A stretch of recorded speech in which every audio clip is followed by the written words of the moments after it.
আগামী ত্রয়োদশ জাতীয় সংসদ নির্বাচনকে কেন্দ্র করে বাংলাদেশ জামাত ইসলাম, এনসিপি সহ বেশ কয়েকটি দল প্রশ্ন তুলেছে যে এই সরকার নিরপেক্ষ না, বা তারা একটি বিশেষ দলকে অর্থাৎ বিএনপিকে সুবিধা দিতে চাচ্ছে।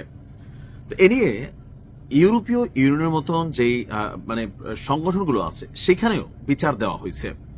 এর মাঝখানে গতকালকে আমাদের প্রেস সচিব শফিক তিনি হঠাৎ করে বললেন যে এবারের নির্বাচনের ফলাফল আপনার জানাতে দেরি হবে। কেন? কারণ ভোট গণনা দেরি হবে। তো ভোট গণনা কেন দেরি হবে? অন্যান্য বছর বা এ পর্যন্ত বাংলাদেশের জাতীয় নির্বাচন যেটা হয়, জাতীয় সংসদ নির্বাচন, তো সেখানে আমরা তো সবসময় দেখছি যে নির্বাচনের 24 বা 36 ঘন্টার মধ্যেই, বেশিরভাগ সময় 24 ঘন্টার মধ্যে হয়ে যায়। তারপরেও ক্ষেত্র বিশেষে হয়তো 2-4 ঘন্টায় দিক সেদিক হয়েছে, অথবা এর আগেও সারা বাংলাদেশ থেকে নির্বাচনের ফলাফল চলে আসে যে কে কোন আসনে পাশ করেছেন। তো এইবার কেন? আসুন দেখি কেন। তবে এর সাথে সরকারের একক কোনো সম্পৃক্ততা নেই বলে বা কোনো দলকে, বিশেষ গোষ্ঠীকে সুবিধা দেওয়ার জন্য ভোট গণনায় দেরি করা হবে না বলে জানিয়েছেন। প্যাচটা হচ্ছে অন্য জায়গা। আপনারা সকলেই জানেন যে এবার জাতীয় সংসদ নির্বাচনে মেইন ভোটের সাথে আরেকটা ভোট আছে, সেটা হচ্ছে গণভোট। হ্যাঁ ভোট, না ভোট। এখন এই যে হ্যাঁ ভোট, না ভোট যারা দিবে তারাই কিন্তু জাতীয় সংসদ নির্বাচনে ভোট দিবে। অর্থাৎ একজন ব্যক্তি এবার দুইটা ব্যালটে দুইটা ভোট দিতে যাচ্ছে।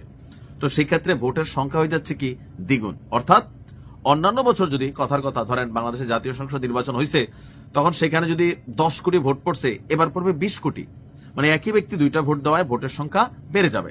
এর পাশাপাশি এই প্রথমবারের মতন জাতীয় সংসদ নির্বাচনে আরো একটা সিস্টেম কানেক্ট করেছে নির্বাচন কমিশন, সেটা হচ্ছে প্রবাসীদের ভোট, অর্থাৎ পোস্টাল ব্যালট ভোট। যেটা তার বিদেশ থেকেও একটা ভোট আপনার বাংলাদেশে যাচ্ছে। তো সবকিছু মিলিয়ে এই যে সবগুলা ভোট কাউন্ট করতে হবে পুঙ্খানুপুঙ্খ ভাবে, যেন কোথাও কোনো ভুল ত্রুটি না হয়।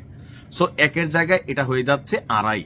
এই কারণে বললাম যে প্রবাসে হয়তো 1 থেকে 1.25 কোটি ভোট, আমি জানি না সবগুলা ভোট যাবে কিনা, তারপরে ধরে নিলাম 1 কোটি ভোট, আর দেশের ভেতরে থাকা জনগণের ভোট।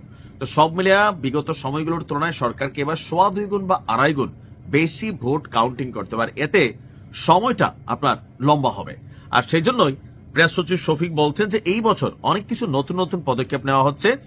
আমরা চাচ্ছি যে খুব ভালোভাবে ভোট গণনা হোক, সেক্ষেত্রে কিছু বিলম্ব হতে পারে ভোট গণনায়।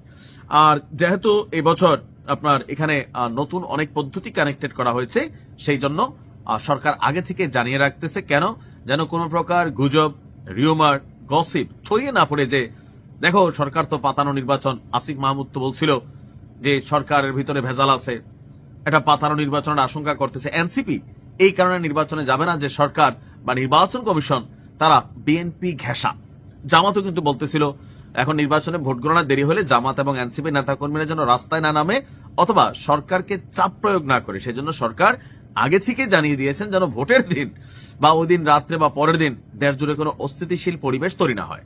আর নির্বাচনের সুষ্ঠু পরিবেশের জন্য সরকার প্রায় এই প্রথমবার সম্ভবত 9 লক্ষ আইন শৃঙ্খলা বাহিনীর সদস্য, অর্থাৎ সেনা, বিমান, নৌ, পুলিশ, আর্মি, র্যাব যা আছে সব মিলিয়া 9 লক্ষ আইন শৃঙ্খলা রক্ষাকারী বাহিনী এবার মাঠে থাকবে, যেন জনগণ শান্তিতে ভোট দিতে পারে। তবে কতটুকু পারবে সেটা হচ্ছে জনগণ ভালো বোঝে, সরকার ভালো বোঝে। তবে ডক্টর ইউনূস কথা দিয়েছেন যে সারা পৃথিবীতে অনুকরণীয় একটা নির্বাচন তিনি করিয়ে দেখবেন, করে দেখাইবেন। এখন ইটস টাইম। আর এই জন্য খুঁটিনাটি যে জিনিসগুলো আছে আগেই তিনি আলোচনা করে নিচ্ছেন, যেন পরবর্তীতে ভেজাল না হয়। ভালো থাকুন।